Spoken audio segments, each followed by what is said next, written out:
I am coming. அடாடாடாடாடாடா, என்ன பவர்ஃபுல்லான dialogue, என்ன பவர்ஃபுல்லான ஃபைட் சீனு.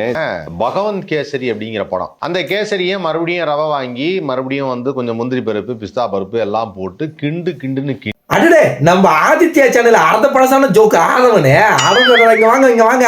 அதாவது நம்ம ஆதித்யா சேனல்லையே அவ்வளவு அழகா மொக்க ஜோக்கு போட முடியும்னா அது இவரால மட்டும்தான் முடியும். ஏன்னா அந்த ஆதித்யா சேனலே மண்டி போட்டு காரி மூஞ்சி நீ நகைச்சுவை பண்ணதெல்லாம் போதும், நீ அங்கிட்டு போடான்ட்டு அடிச்சு ஓட விட்டானுங்க. அதாவது இங்க வா, அதாவது இப்படி பேசலாமான்னு டைலாக் எப்படி தெரியுமா? உங்க மெண்டலன் ரஜினி சூப்பர் ஸ்டார் பேசுவாரு, அச்சச்சா கச்சச்சா குச்சச்சா அப்படின்னு பேசலாமா டைலாக்? ஐ எம் கம்மிங் பேசுறதுல மாஸ் டைலாக் இல்ல, அச்சச்சா கிச்சச்சா கச்சச்சன்னு பேசிட்டு நாலு கையை அப்படியே அந்த நரம்பு தளிச்சு வந்த மாதிரி சொல்லிட்டு தள்ளிட்டு ஒரு டைலாக் சொல்லிட்டு அப்படியே பின்னங்கால் பிடியில் நடிக்க ஓடுவானே, அந்த மாதிரி ஓடலாமா? ஏன்டா மெண்டலே, இங்க வாங்க. இதெல்லாம் கூட விடு. அதாவது நம்ம அறுது பழசான நகைச்சுவை மன்னன் ஆதவன் கிட்ட போயிட்டு அண்ணாத்த படம் எப்படின்னு மட்டும் போயிட்டு சீக்கிரட்டா அவங்க கிட்ட போய் கேளுங்களா.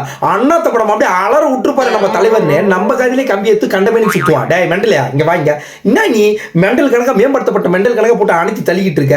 அதாவது 4 ஜோக்க மனப்பாடம் பண்ணிட்டு வந்தமா எங்கன்னா வந்து ஒப்பிச்சமா எவனும் எப்படி சிரிக்க மாட்டான். நீங்களே சவுண்ட் எஃபெக்ட் போட்டு சிரிச்ச மாதிரி காமிச்சிட்டு எகிரிச்சு ஓடணுமான்னு இல்லாம இங்க வந்து நீ என்ன நீ மேம்படுத்தப்பட்ட மெண்டல் கணக்கா மெனக்கட்டு கத்திக்கிட்டு இருக்க?